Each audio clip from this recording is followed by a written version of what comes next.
नमस्कार, AB star news देख रहे हैं आप और मैं हूं आपके साथ सोहन सिंह। वक्त हो चला अपना उत्तर प्रदेश का, जिसमें सबसे पहले बात करेंगे कोरोना की। दरअसल देश भर में कोरोना के आंकड़ों में इजाफा देखने को मिल रहा है। सरकार भी अब वैक्सीनेशन पर जोर दे रही है।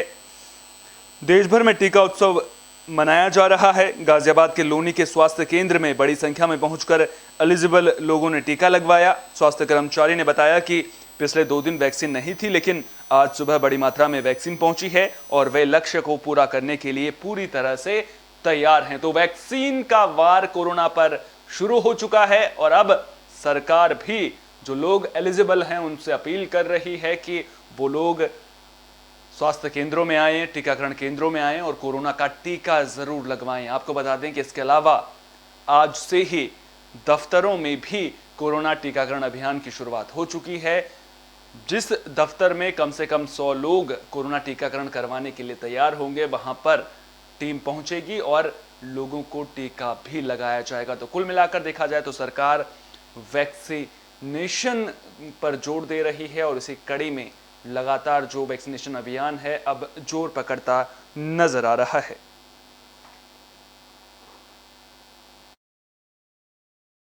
जी, मैं डॉक्टर अनुराग CHC लोनी पे कार्यरत हूँ, यहाँ मेडिकल ऑफिसर के रूप में।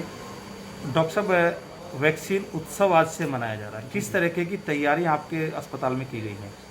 ये वैक्सीन उत्सव हमारे यहाँ 4 दिन का है और वैक्सीन की जैसे लोगों में भ्रम है कि उपलब्धता नहीं है, यहाँ पर संपूर्ण मात्रा में वैक्सीन उपलब्ध हैं और हमारा लक्ष्य है कि हम रोज़ यहाँ पर 500 इस CHC पर लगाएं और जो हमारे क्षेत्रीय मंडोला हैं और जगह हैं PHC हैं, वहाँ पे रोज़ 300 की मात्रा में हम सबको वैक्सीन लगाएं। जी, मैं डॉक्टर।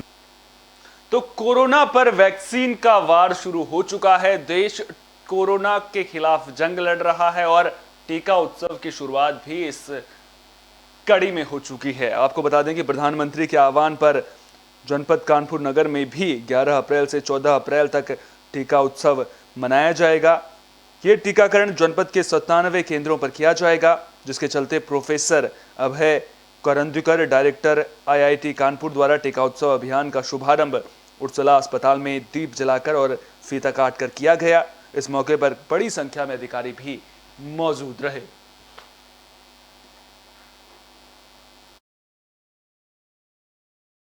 टाइमली सफिशिएंट जितना यहाँ पे वैक्सीनेशन का जो कैंपेन है 4 दिन का, उसके लिए जितने टीके चाहिए वो सब हम लोगों को कल आज के पहुँच चुके हैं और सभी केंद्रों पर डिस्ट्रीब्यूट हो चुके हैं। कहीं पे भी कोई कमी नहीं है और ये पर्व के रूप में ही मनाया जा रहा है और हम लोग भी कोशिश कर रहे हैं कि जो सरकारी विभाग है, जो अन्य गैर सरकारी जो संस्था है, जैसे सिविल डिफेंस है और जैसे NSS है और अन्य वॉलंटरी ऑर्गेनाइजेशंस है, नगर निगम के हमारे जो कर्मचारी है, सप्लाई डिपार्टमेंट के कर्मचारी हैं, आंगनवाड़ी के बेसिक शिक्षा कर्मचारी, उन सबको लगा के नीचे जो है मोबिलाइजेशन की जा रही है और सभी लोग जो 45 प्लस है या उससे पहले भी अगर जो अन्य एज ग्रुप के हैं जिन्होंने पहला टीका लिया है, सेकंड टीका लेने के लिए, वो भी यहाँ पे स्वागत है। आज देखेंगे तो यहाँ पे डायरेक्टर IIT कानपुर महोदय द्वारा आज का यहाँ इनॉग्रेशन किया गया है और यहाँ पे 110 से ज़्यादा जो है केंद्र चल रहे हैं इस पर और सभी जगह के बेहतर टीका व्यवस्था करने के लिए सभी व्यवस्था सुनिश्चित कर ली गई है। Timely sufficient. आज जो कोविड-19 के टीका महोत्सव माननीय प्रधानमंत्री का आह्वान है, जो माननीय मुख्यमंत्री जी ने हम सबको निर्देश दिया है, उसके क्रम में 100 से अधिक सेंटर्स पे आज टीकाकरण होगा।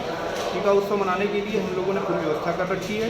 हर सेंटर पे एक वरिष्ठ अधिकारी डिप्यूट कर रखा है। आप सभी से अपील है जो 45 वर्ष के ऊपर के हैं वहाँ जाएँ और अपना टीकाकरण कराएँ। अगर आप 45 वर्ष से नीचे हैं तो अपने आसपास के लोगों को प्रेरित करें कि वो टीकाकरण कराएँ। एक और देश कोरोना को लेकर के टीका उत्सव मना रहा है, वहीं दूसरी ओर सपा सांसद शरीफुर रहमान का अजीबोगरीब बयान सामने आया है। उन्होंने कहा है कि उन्हें कोरोना के टीके की जरूरत नहीं है क्योंकि ऊपर वाला उनके साथ है। क्या कुछ कहा है, आइए सुनते हैं। जरूरत भी नहीं है, अल्लाह का शुक्र है, मैं बगैर वैक्सीन के ही अल्लाह की हिफाजत में हूँ। अल्लाह की हिफाजत में, अरे मेरी जिंदगी और मौत अल्लाह की किसी के बस में नहीं, लेकिन फिर भी एहतियात शर्त है। हमारे कुरान ने भी हमें हुक्म दिया, हमारे रसूल ने भी फरमाया, हमारे बुजुर्गों ने भी फरमाया और हम उसको मानते हैं। एहतियात, मुल्क का मामला, मुल्क अगर कोई हमें हिदायत कर दे तो अच्छी बात है, तो उसे नहीं मांगेंगे। तो कब लगवाएंगे सर? अभी ये ज़रूरत नहीं है, ज़रूरत भी नहीं है। अल्लाह सफीकुर रहमान ने यति नरसिंहानंद सरस्वती के खिलाफ भी कार्रवाई की मांग की है। उन्होंने कहा है कि जो यति नरसिंहानंद सरस्वती हैं उन्होंने इस्लाम धर्म को ठेस पहुंचाई है। उन्होंने कहा कि यति नरसिंहानंद सरस्वती ने इस्लाम और पैगंबर इस्लाम का अपमान किया है, जिसे हरगिज भी बर्दाश्त नहीं किया जाएगा। पहले वसीम रिजवी ने कुरान की तौहीन की और अब यति नरसिंहानंद सरस्वती ने इस्लाम का अपमान किया है।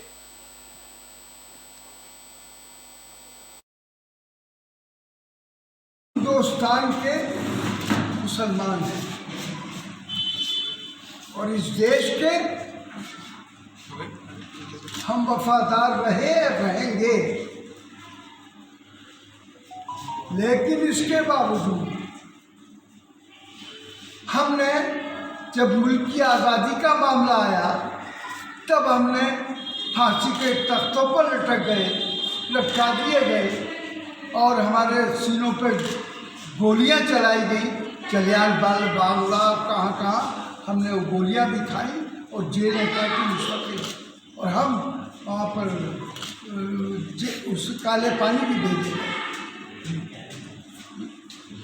जो हज़रत मौलाना अल्लामा फजल खैराबादी, जिन्होंने अंग्रेज़ों के खिलाफ सबसे पहले जिहाद का फतवा दिया मुसलमानों को कि जिहाद फर्ज है तुम पर, इसको देश को बचाने के लिए। हिंदुस्तान यूपी में पंचायत चुनाव को लेकर प्रशासन तो मुस्तैद नजर आ रहा है, वहीं प्रतापगढ़ में जागरूकता रैली के जरिए मतदाताओं से अपील की जा रही है। दरअसल शांतिपूर्ण तरीके से चुनाव हों, इसको लेकर के प्रशासन के ऊपर बड़ी जिम्मेदारी है और जो सामाजिक संस्थाएं हैं वो भी प्रशासन का साथ निभाती हुई नजर आ रही हैं। यहां पर संस्थान के बच्चों के द्वारा जागरूकता रैली निकाली गई है। सीओ सिटी अभय पांडे ने झंडी दिखाकर इस रैली को रवाना किया। इस रैली में समस्त प्रधान प्रत्याशी समेत गांव की जनता भी मौजूद रही। मौके पर कई समाज सेवी भी मौजूद रहे। आपको बता दें कि जो ये जागरूकता रैली है वो नगर कोतवाली क्षेत्र के खजोहरी ग्राम सभा में निकाली गई है।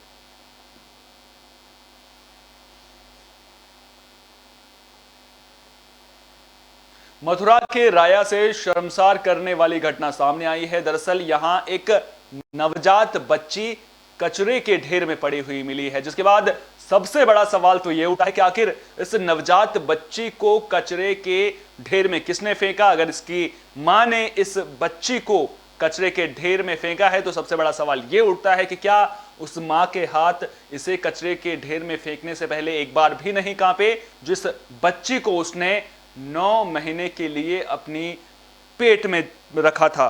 तो मथुरा के राय में एक नवजात कचरे के ढेर में पड़ी मिली है। मामला बलदेव रोड का है। धर्मशाला के पास एक महंत को जब बच्चे के रोने की आवाज सुनाई दी और उन्होंने पास जाकर देखा तो उनके होश उड़ गए। महंत ने नवजात को घर ले जाकर पुलिस को मामले की जानकारी दी, जिसके बाद नवजात को जांच के लिए अस्पताल में भर्ती कराया गया और पुलिस ने मामले की जांच भी शुरू कर दी है।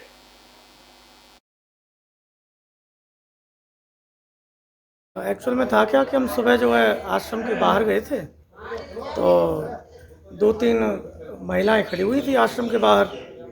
तो उनके गोद में देखा तो एक छोटी सी बच्ची उनके गोद में लगी हुई थी। तो उन्होंने बताया कि एक रोती हुई बच्ची को सुना हमने, तो गोद में लगी हुई थी। हम लोग बाहर गए, हमारी पत्नी भी साथ में थी और बच्चे भी वगैरह साथ में थे। तो उस बच्चे को गोद में लेकर के हम डॉक्टर गणपत सिंह हॉस्पिटल में गए। फिर उसका नाल कटवाया, इंजेक्शन वगैरह दवाई जो प्राथमिक उपचार होता है वो कराया। फिर उस बच्ची को लेके हम आश्रम पे आ गए। तो बच्ची जिंदी थी? हाँ, बच्चा तो जीवित था। तो अब बच्चा वो कहाँ है? अब बच्चा मेरे पास आश्रम में ही है और स्वस्थ है। क्या पुलिस वगैरह को किसी को सूचना दी आपने? हाँ, बस अब 1-आध घंटा ही हुआ है। उसके बाद अब देखो 1-आध बार दूध पिला वगैरह करके तो फिर उसे करते हैं जो भी कार्रवाई होगी। एक्चुअल में था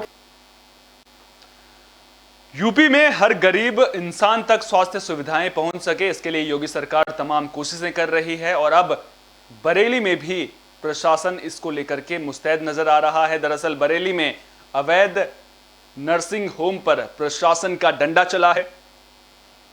आपको बता दें कि बरेली में अवैध अस्पतालों पर प्रशासन का हंटर चलना शुरू हो चुका है। ताजा मामला शेरगढ़ कस्बे का है, जहां एक नर्सिंग होम अवैध तरीके से संचालित हो रहा था। कस्बे के ही एक व्यक्ति ने मामले की शिकायत मुख्यमंत्री पोर्टल पर की थी, जिसके बाद अधिकारियों ने मामले की जांच की और जांच के बाद स्वास्थ्य विभाग ने नर्सिंग होम को बंद करने के आदेश दिए हैं।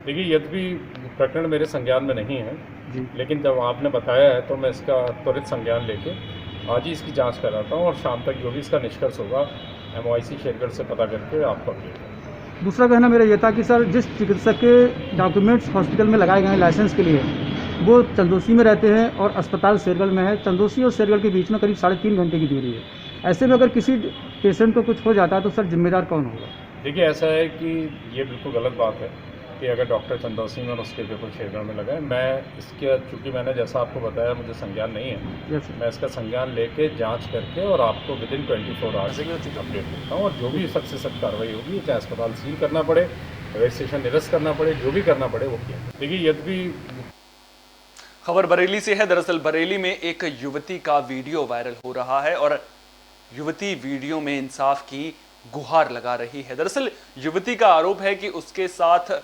शादी का झांसा देकर दुष्कर्म किया गया है। तो बरेली में एक युवती का वीडियो वायरल हो रहा है, जिसमें युवती इंसाफ की गुहार लगा रही है। युवती ने आरोप लगाया है कि बहेड़ी के पूर्व विधानसभा प्रत्याशी के सगे चचेरे भाई ने 6 साल तक शादी का झांसा देकर दुष्कर्म किया और फिर जब उसने युवक पर शादी के लिए दबाव बनाया तो उसने इनकार कर दिया और युवक के भाई ने भी उसे धमकी दी।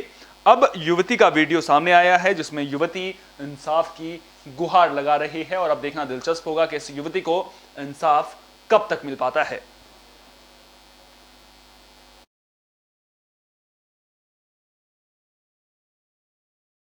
इकबाल शेरी की बेटे मोहम्मद नायाब ने मेरे साथ मेरे साथ 7 साल तक मोहब्बत का खेल खेलता रहा और 4 साल पहले मुझसे निकाह किया और जब अब नंबर आया घर पे बात करने का तो मुझे रखने के लिए मना कर रहा और कह रहा है जब मर जा कहीं जाके, और इस सब के पीछे सलीम अख्तर का हाथ है, वो उसकी हेल्प कर रहा है।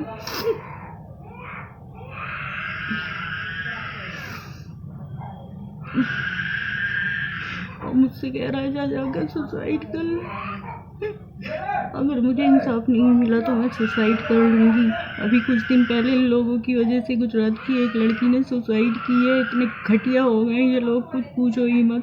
इकबाल शेरी की थाना बहेड़ी के अंतर्गत एक युवती के द्वारा अपना वीडियो जारी किया गया, जिसमें उसने ये बताया है कि एक युवक के द्वारा पिछले 5-6 साल से उसको शादी का झांसा देकर यौन शोषण किया जा रहा है। पुलिस इस मामले को संज्ञान में ले रही है और जांच कर रही है और उसमें जो भी कार्रवाई, विधिक कार्रवाई बनेगी वो उसमें की जाएगी। थाना बहेड़ी के अंतर्गत मथुरा पुलिस को बड़ी कामयाबी मिली है। पुलिस ने किडनैपिंग की गुत्थी को 24 घंटे के भीतर सुलझा लिया है। आपको बता दें कि मामले में 2 आरोपियों को गिरफ्तार भी कर लिया गया है।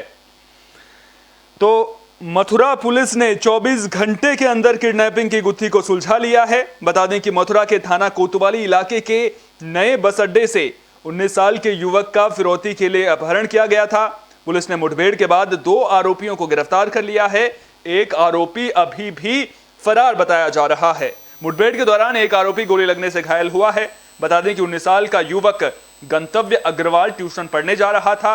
इसी दौरान बदमाशों ने उसका अपहरण कर लिया था और 1 करोड़ की फिरौती की मांग की थी, लेकिन अब पुलिस ने युवक को सकुशल बरामद कर लिया है और महज 24 घंटे के भीतर अपहरण की गुत्थी को सुलझा लिया है।